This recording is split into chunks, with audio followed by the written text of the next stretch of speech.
Ce que je vais faire avec vous, c'est essayer de effectivement voir comment la prévention dans le domaine du risque cardiovasculaire s'est établie. Mais on va brosser un tout petit peu plus large parce que vous verrez en même temps les incidences, je dirais, de politique de santé, les incidences économiques que ceci va entraîner comme réflexion. Alors, quand on est médecin, le risque en médecine, de manière très simple et non philosophique, on a tendance pour nous à le dire qu'il y a trois sortes de risques. Un risque identifié mais qui est difficile à mesurer. L'exemple typique, ce sont les maladies infectieuses.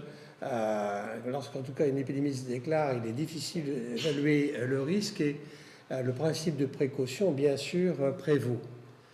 La deuxième chose, c'est surtout celle dont je vais vous parler, c'est un risque identifié et mesurable. C'est pour ça qu'il y aura quelques chiffres dans l'exposé que je vous ferai. C'est un risque que l'on connaît, que l'on peut quantifier et que l'on peut essayer de prévenir. Et le plus bel exemple, je crois, indiscutablement dans le domaine, c'est le risque cardiovasculaire, où l'on peut mesurer, vous allez le voir, des facteurs de risque, la tension, le poids, la glycémie, le cholestérol, le nombre de cigarettes fumées et d'autre part le risque de développer une maladie cardiovasculaire.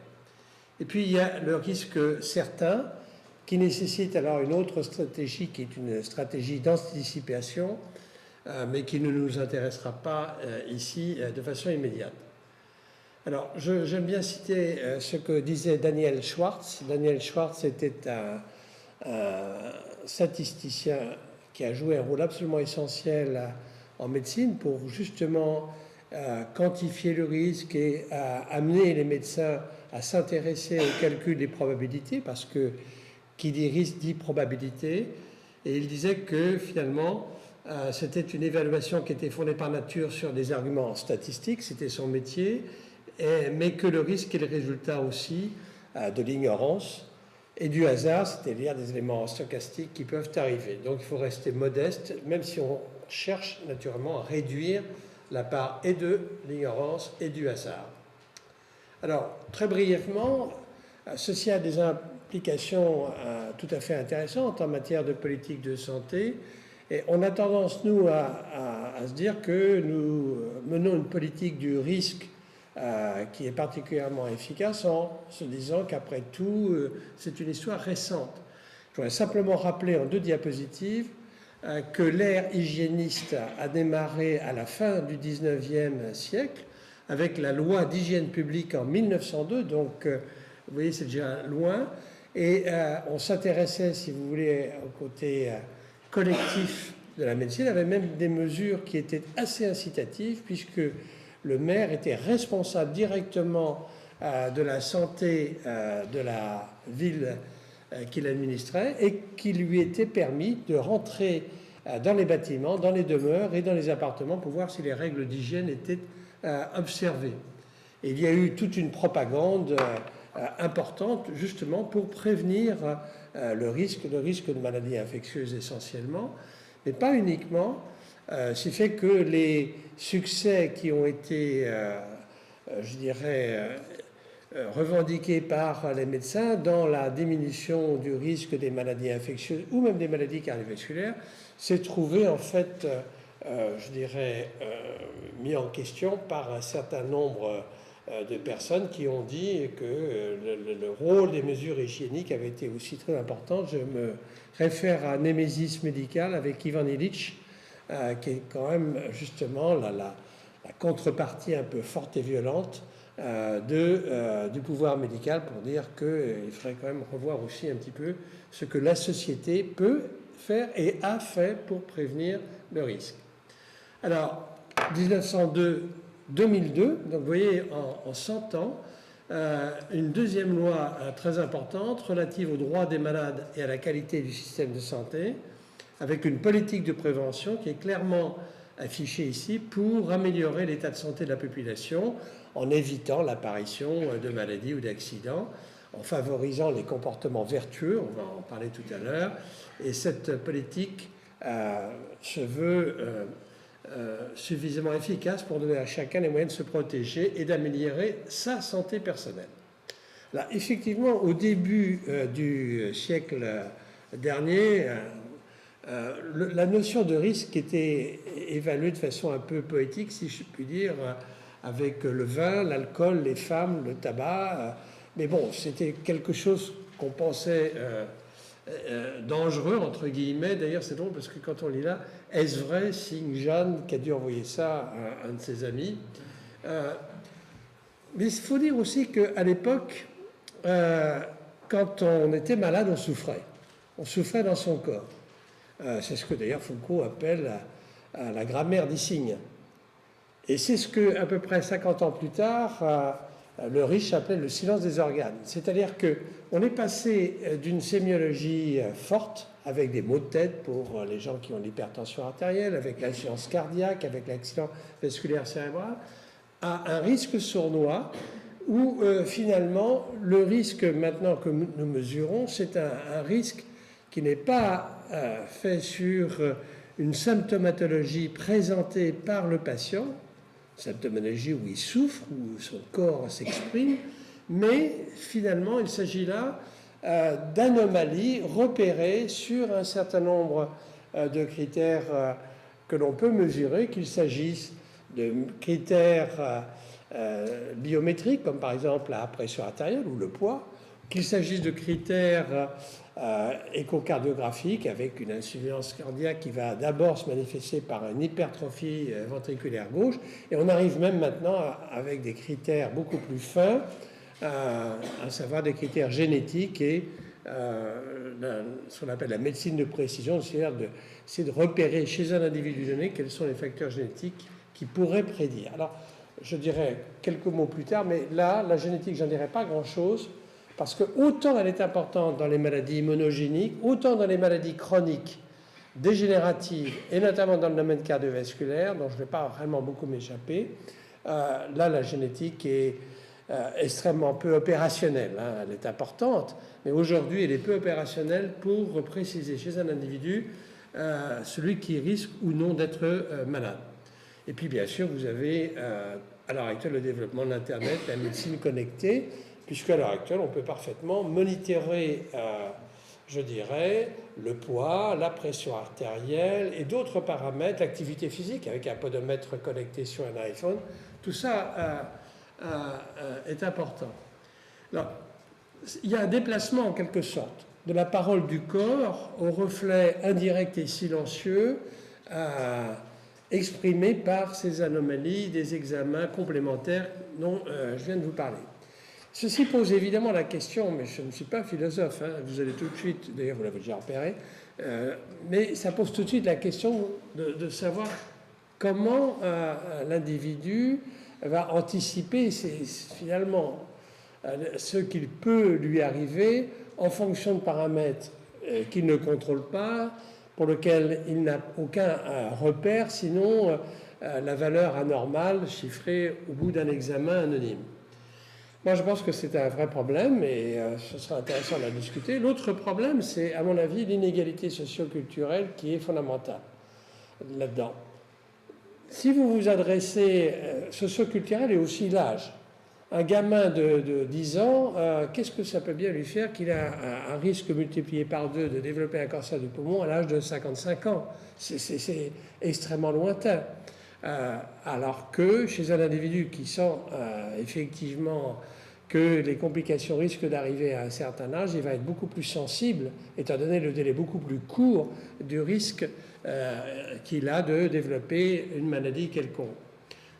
Et d'autre part, un individu, une personne qui se trouve dans des conditions précaires, lui parler de risque de son diabète, c'est quelque chose qui quand même est extrêmement lointain et qui n'est pas sa préoccupation immédiate, alors que sa préoccupation, c'est savoir où et comment il va pouvoir s'alimenter. Et donc, il y a là vraiment une réflexion de fond. Je trouve que cette question n'est pas vraiment abordée suffisamment, je dirais, en médecine, mais c'est un vrai sujet qui serait peut-être un jour intéressant d'étudier et notamment pour nous médecins de repérer tout de suite les différents types de dialogues que nous devrions engager avec nos patients. Alors rapidement, pour faire l'historique, je dirais que la France a joué un rôle important dans la mesure où le développement d'une médecine entre guillemets statistique est dû à des médecins qui étaient en même temps des mathématiciens. Je ne cite qu'un nom qui est Charles-Alexandre Louis à la fin du 19e siècle et qui a réellement été le père des statistiques médicales modernes. Et ceci est parfaitement reconnu en France mais peu connu et c'est parfaitement reconnu et connu aux États-Unis. Le premier facteur de risque des maladies cardiovasculaires, il y en a 3 ou 4 essentiels, on va revenir tout à l'heure, c'est l'hypertension artérielle qui est ma maladie, donc si ma maladie, oui, mais en même temps, c'est celle sur laquelle j'ai beaucoup travaillé. Et ça a été dépisté, je dirais, au début du XXe siècle par les compagnies d'assurance, et notamment par un médecin qui s'appelait John Fisher, qui travaillait dans une compagnie américaine. Et là, il y a eu un raidissement du corps médical. C'est-à-dire que quand les médecins d'assurance ont dit « nous, on trouve qu'il y a une relation, ils n'ont pas dit causale, mais une association entre niveau de la pression artérielle et d'autre part événements cardiovasculaires, accident cardiaque, infarctus ou paralysie », eh bien, le corps médical a commencé à nier parce que justement trop proche du symptôme qu'ils estimaient être prioritaire par rapport à une mesure qu'ils ne maîtrisaient pas et donc ils ne comprenaient pas toujours la signification. Si bien que il y avait des congrès des médecins d'assurance, tout ça a disparu pratiquement, et on disait que si certains statisticiens ignorent la médecine, il est encore plus vrai que les médecins ignorent la statistique. Et moi je pense, là c'est une conviction même, je dirais qu'il est essentiel que dans les premières années de médecine, les médecins sachent assez en profondeur ce que c'est qu'une probabilité et qu'ils aient des notions de statistiques suffisantes.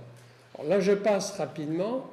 Mais finalement, cette épidémiologie qui est née de la part des assurances pose un problème quand même, entre parenthèses, entre nous, éthique, puisque c'est finalement une épidémiologie de sources privées. Les médecins d'assurance qui ont commencé à collecter des données chiffrées pour pouvoir évaluer à terme le risque de leurs assurés de développer une maladie, qui est à la source de la découverte de ces facteurs de risque. Car au départ, les médecins disaient mais l'hypertension c'est très bon parce que ça augmente la pression dans les vaisseaux se rétrécissent en fonction de l'âge, il faut donc qu'il y ait une pression suffisante pour pouvoir alimenter le territoire vasculaire, et si vous faites baisser la pression, vous allez avoir des catastrophes.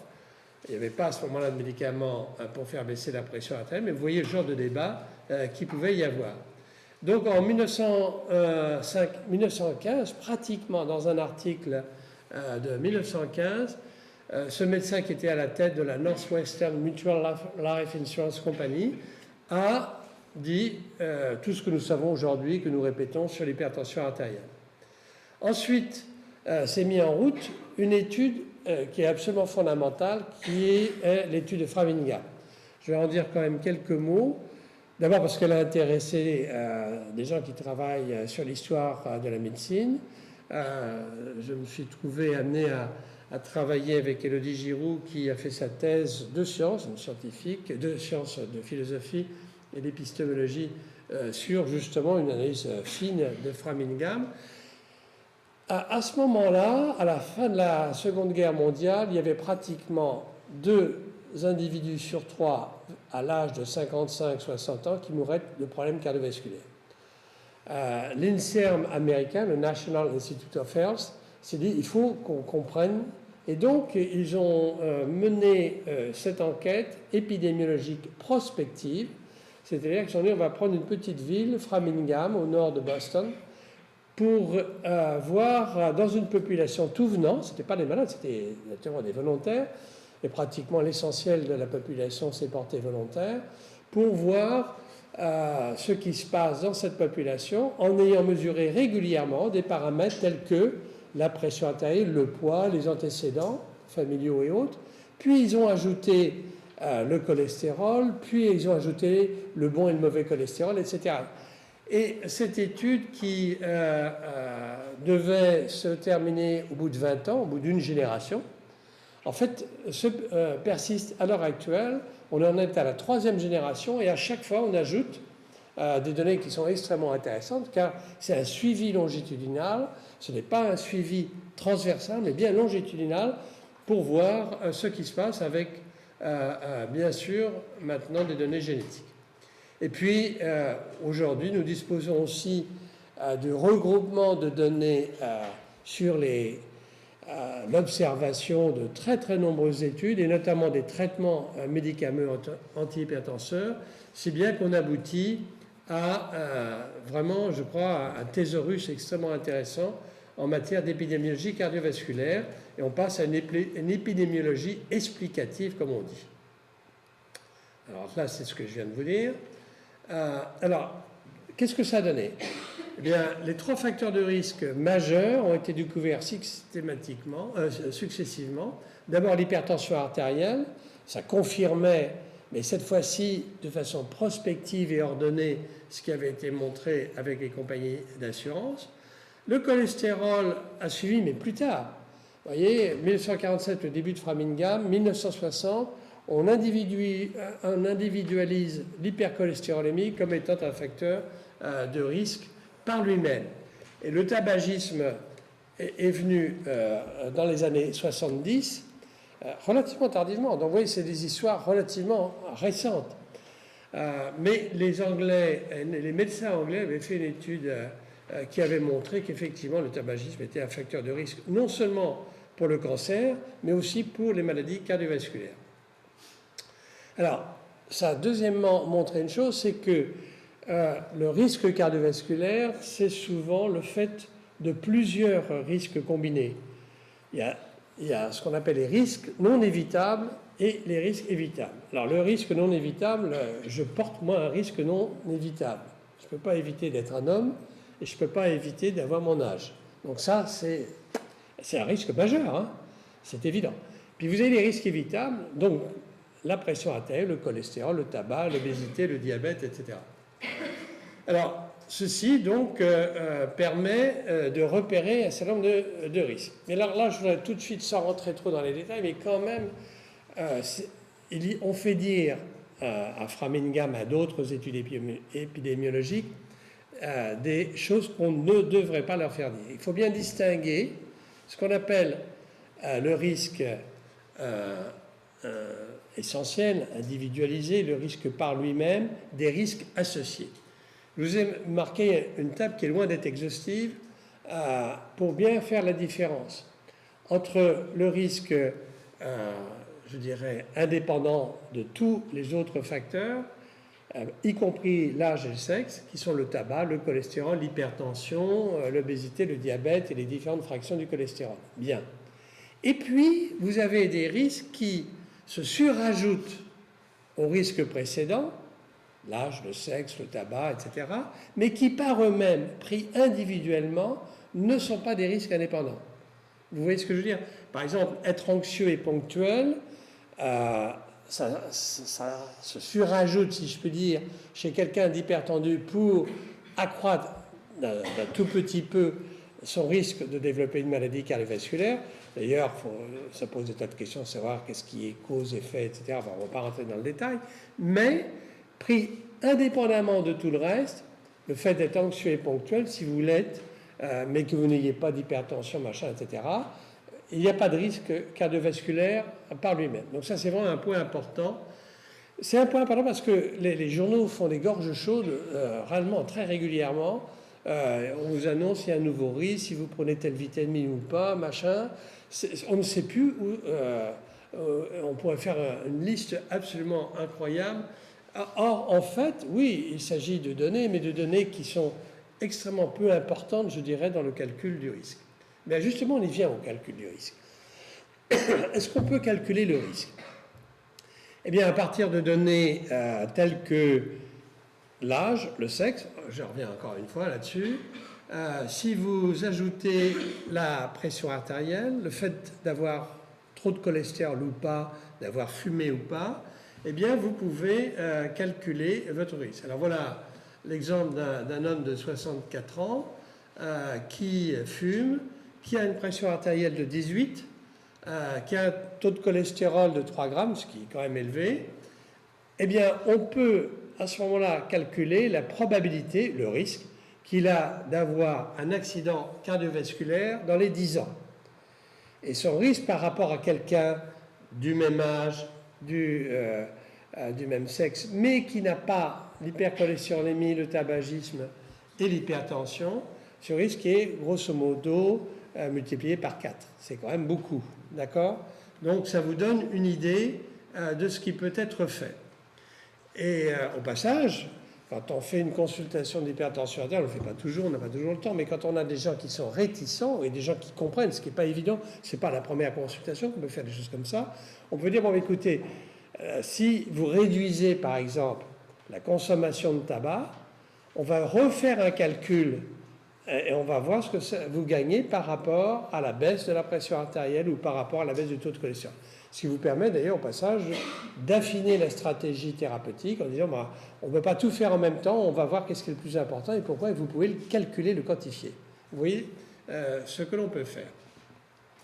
Alors évidemment, au point de vue de la population, ceci a amené, au fond, de la même manière qu'il y a eu l'ère hygiénique, à avoir une ère interventionnelle pour essayer de réduire les morts évitables. On ne peut pas réduire les autres. Alors, les campagnes de dépistage ont été menées. Je crois qu'à l'heure actuelle, on n'en fait plus parce que c'est devenu une habitude courante maintenant de prendre la pression artérielle dans un examen médical, qu'il s'agisse d'une visite de médecine du travail ou même chez l'enfant. Voilà, on a gagné cela. Les campagnes de communication sur les comportements à risque sont, vous le savez très bien, aussi des campagnes qu'on mène. Je rappellerai quand même que le tabac est la cause directe de mort en France de 60 000 de nos compatriotes. Le plus souvent de mort subite. Donc, si vous voulez, on voit bien pourquoi c'est un problème majeur. Il y a des campagnes d'avertissement que vous connaissez très bien, mais il y a aussi d'autres mesures incitatives et la baisse, je veux dire, l'augmentation du prix du tabac en est une. Il y a la promotion d'habitudes vertueuses, dont l'efficacité est modeste. Quand on regarde l'épidémiologie de l'obésité, en France, on part de pas trop haut, c'est-à-dire qu'on n'a pas la cohorte d'obèses que l'on voit caricaturalement chez les Américains en Californie. Néanmoins, les pentes d'augmentation du poids sont pratiquement les mêmes dans tous les pays. Et elles sont les mêmes dans les pays développés et les pays en développement. C'est-à-dire que, évidemment, il n'y a pas beaucoup d'obèses dans le Rwanda, mais néanmoins, quand on regarde sur 10 ans, on voit que la pente, l'augmentation, le pourcentage d'augmentation de sujets avec une augmentation de l'indice de masse corporelle est similaire à ce qui se passe dans les pays développés. Et vous savez très bien que chez les gens en grande précarité, ben, il y a une obésité là aussi, ou une tendance à l'obésité qui est malheureusement très souvent observée. Alors, tout le monde rêve d'avoir une prévention personnalisée.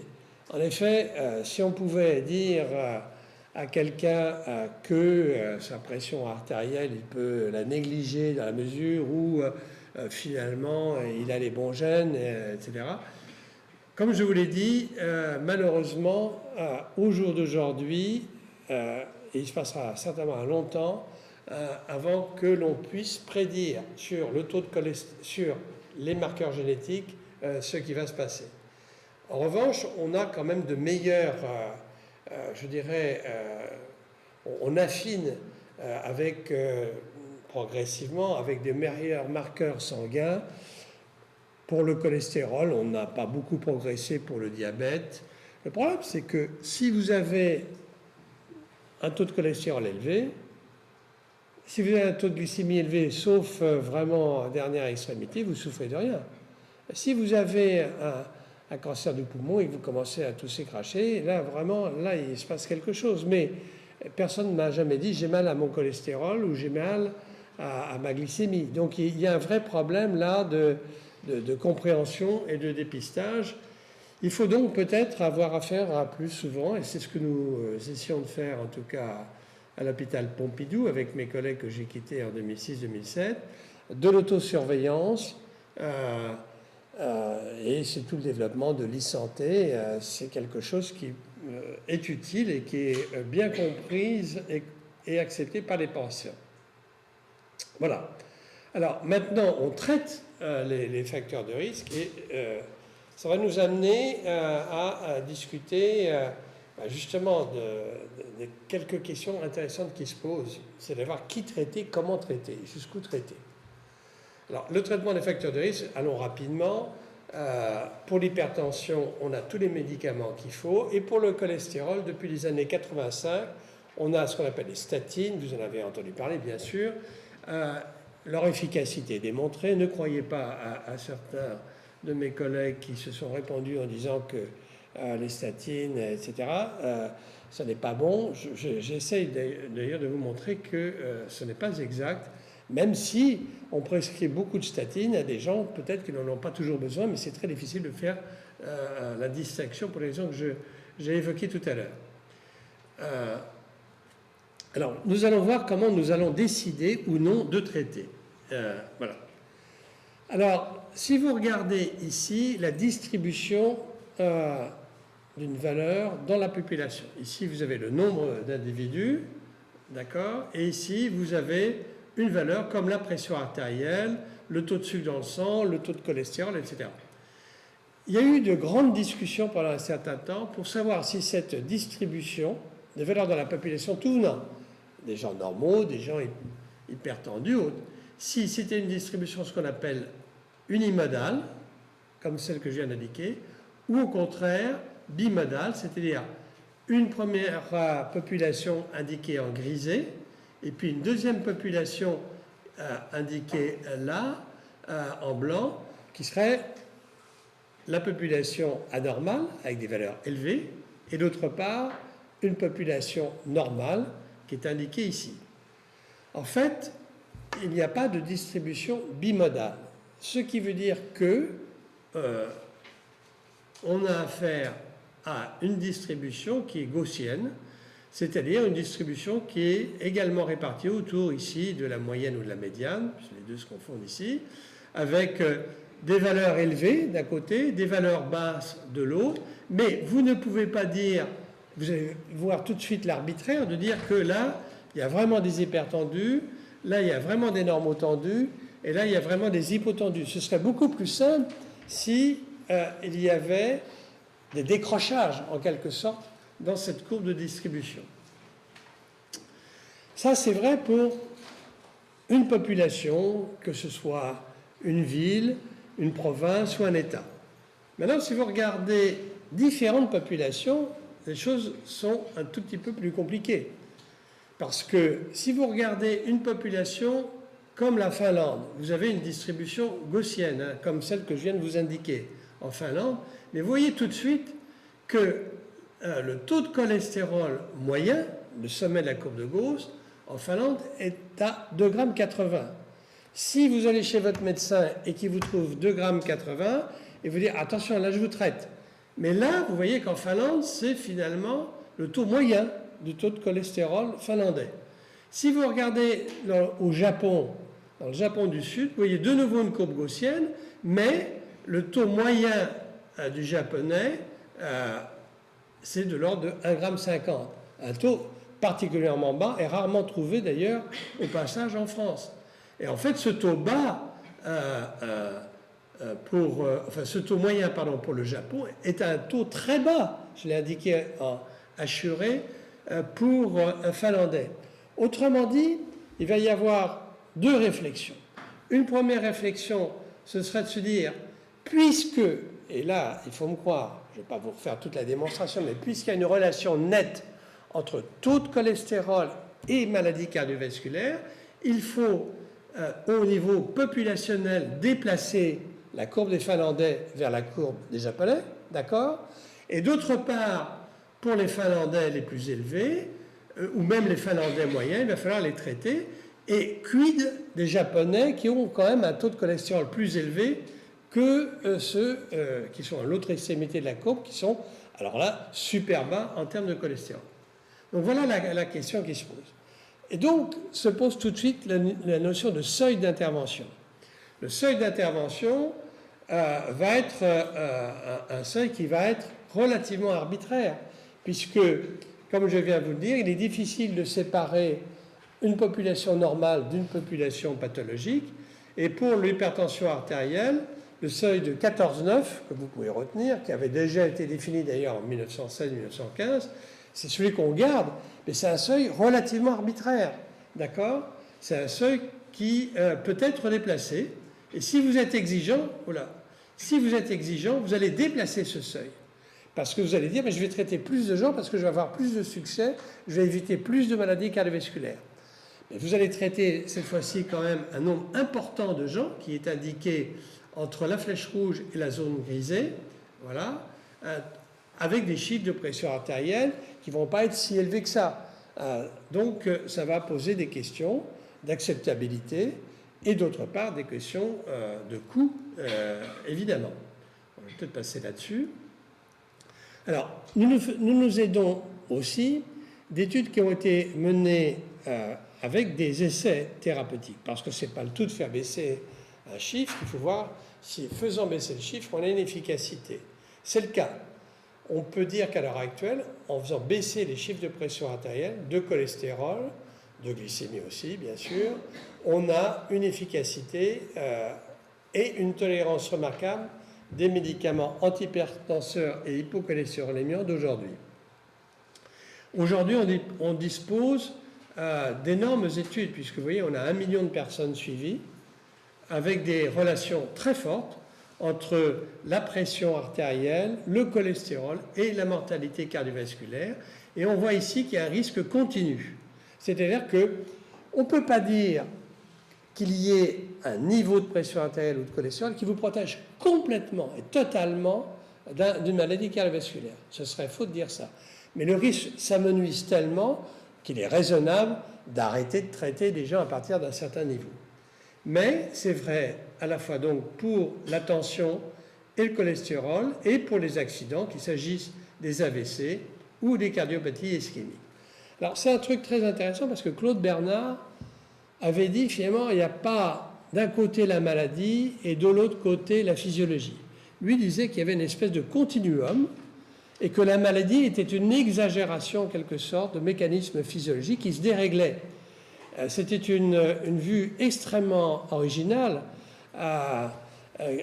Il l'a émise avant que Pasteur ne montre qu'il y a un germe qui entraîne une maladie, ça c'est l'hypothèse pasteurienne. Mais le fait que la santé et la maladie ne soient pas deux modes différents essentiellement, comme il le dit, mais une disharmonie des phénomènes normaux qui contrôlent en quelque sorte la physiologie de l'individu, je trouve que c'était quelque chose de superbe à énoncer en 1865. Alors, je vais terminer un petit peu avec les statines, parce qu'on en a beaucoup parlé, et que c'est un exemple qui est intéressant pour vous faire comprendre justement prévention et les questions qui se rattachent à ça. Il y a deux systèmes de santé très schématiques qui s'opposent en Europe. D'une part, le système de santé britannique et d'autre part, le système de santé français.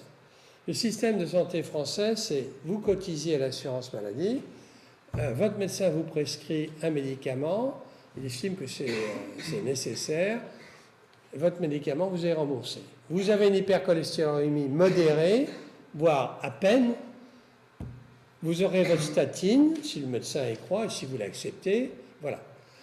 En Angleterre, ce n'est pas le cas. En Angleterre, le système de santé est tel qu'on ne rembourse un médicament que quand c'est vraiment, je dirais, accepté par les autorités de santé. Sinon, on décide que ce médicament ne sera pas remboursé par le système de santé.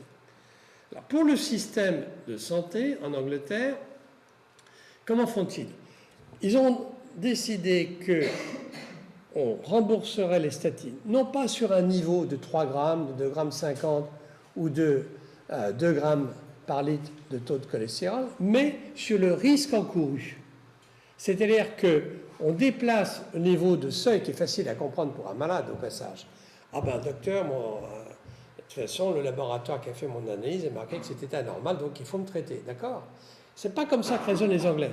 Eux, ils disent, attention, vous avez tel âge, vous êtes un homme, une femme, et d'autre part, vous avez un cholestérol à 2,80 g, vous avez un risque, mettons, de 10% d'avoir un accident cardiovasculaire dans les 5 ans, on vous rembourse. Vous avez le même âge, vous êtes toujours un homme, mais vous avez 2 grammes de cholestérol, vous avez un risque beaucoup plus faible, je ne rembourse pas. Alors, on ne va pas refaire tout le calcul, mais je l'ai fait pour vous. Pour un risque faible, c'est-à-dire à 0,6%, 6 chances sur 1000 de faire un accident cardiovasculaire avec votre taux de cholestérol, eh bien, le système de santé britannique ne vous rembourse pas parce qu'il estime que finalement, il va falloir traiter 500 personnes pour éviter un accident cardiovasculaire dans l'année qui suit. Et donc, il estime que non. En revanche, si le risque passe à 3%, c'est-à-dire que vous avez 3 chances sur 100 dans l'année qui suit d'avoir un risque qui va varier en fonction de l'âge et du sexe, à ce moment-là, je traite. D'accord? Parce qu'ils estiment que si on traitait les risques faibles, en pratique, il y aurait 10% du budget qui filerait dans les statines, uniquement. Donc vous voyez, la réflexion, elle est très organisée, beaucoup plus qu'en France, il faut le dire, où on est plus libre pour le médecin de faire ce qu'il veut, mais en même temps, vous voyez les pour et les contre, c'est ça la discussion, hein, ça peut être intéressant. Alors, au passage, en France, nous mangeons 10 fois plus de statines qu'en Angleterre. En Angleterre, ils meurent exactement en même temps que nous, il n'y a pas de différence sur le plan des accidents cardiovasculaires, grosso modo, hein, d'accord? En France, on traite avec des fibrates qui sont pratiquement inefficaces. On n'a pas encore réussi à supprimer cette affaire-là. Voilà. Et puis alors, là est apparu quelque chose qui est quand même assez intéressant, toute cette histoire de cholestérol et statine, c'est les différents enjeux. Vous avez d'abord les patients, on vient d'en parler. Les enjeux économiques, l'industrie pharmaceutique, elle se frotte les mains quand il n'y a pas de, je dirais, d'encadrement aussi rigoureux qu'il peut y en avoir en Grande-Bretagne. Les enjeux politiques, je viens de discuter du système de santé.